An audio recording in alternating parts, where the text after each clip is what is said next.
Hello and welcome back to Talk of the Town. We have a full house here today. We're having some fun. We're talking about Custom Canines, which is a service dog academy. I'm joined by Nicole Meadowcroft, who's the president, Leanne Vick, who is a volunteer puppy raiser, and three beautiful dogs. Introduce them, if you will. Sure. This is Boomer. He is a 1-year-old golden retriever, and he's in our training program. And then we have Alpha, who is a yellow Labrador retriever. He's about 7 months in our training program. And then we have baby Riker. He's our newest little baby.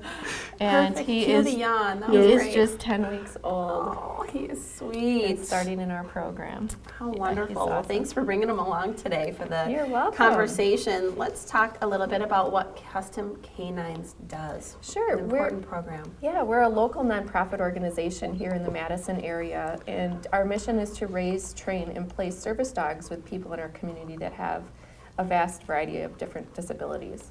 Wow, so important work that you're doing. Training a puppy, however, I know from experience takes a lot of work, but it is really a life-enhancing service that is very much needed for somebody who's living with a disability. Let's talk a little bit about the training process and how that might be different than training a regular dog. You got it. It's a lot of work and it's an important job, but we start with baby puppies here like Riker, and we start them off at 8 weeks old in our training program, and we have volunteer puppy raisers that give up their hearts and their homes for these puppies for about 18 to 24 months. And their job is to teach them all of the house manners and house breaking and things like that, and then the general obedience. And then we start training them to do life-enhancing task work for that person that's going to receive that dog ultimately. So it's about an 18-month process. We have bi-weekly training sessions that we offer for all the volunteer puppy raisers. And there's really no experience necessary. We take a lot of pride in taking you through every step of the process and teaching you how to train this young little hero into a life-saving service dog for somebody in the future. What a big job and what an important job. Leanne, it must be challenging but rewarding. And then at 18 months, you give them up. How tough is that? It's one of the most rewarding things my family has ever done. I'm not going to lie, it is difficult. I kind of tell Nicole, if your heart doesn't break a little bit, you haven't done your job. Mm-hmm. But when you have that, Nikki allows you to be part of the placement, so we're an active role in the actual placement of the dog, which, not that it's closure, but when you get to actually see how this dog that you brought into your home and loved and trained and socialized is changing somebody's life. Yeah. How awesome is that? In one of the placements, a mother gives you a hug and says, I can actually take a deep breath for the first time.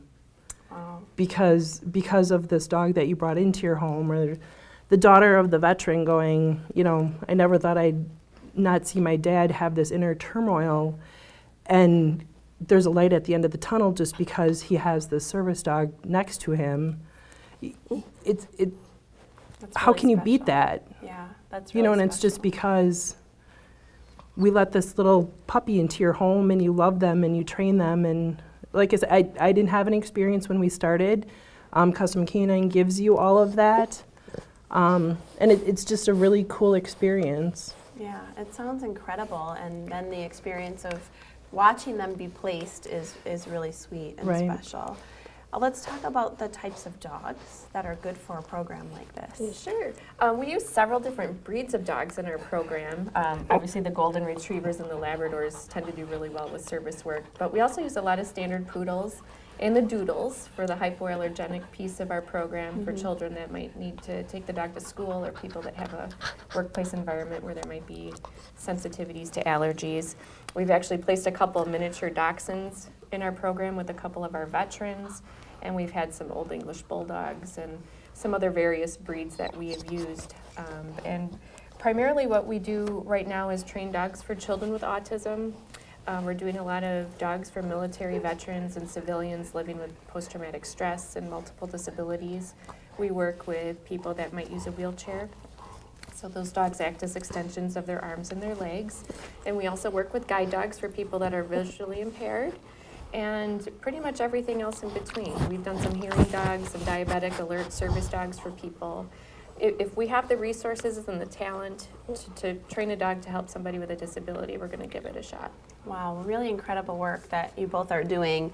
And we got to head to break, but how can someone get in touch with you if they want to get involved? They can contact us through our website or our phone number. We'd be happy to talk to anyone that might want some more information or to get involved with what we're doing. Wow, well, thanks for joining us today.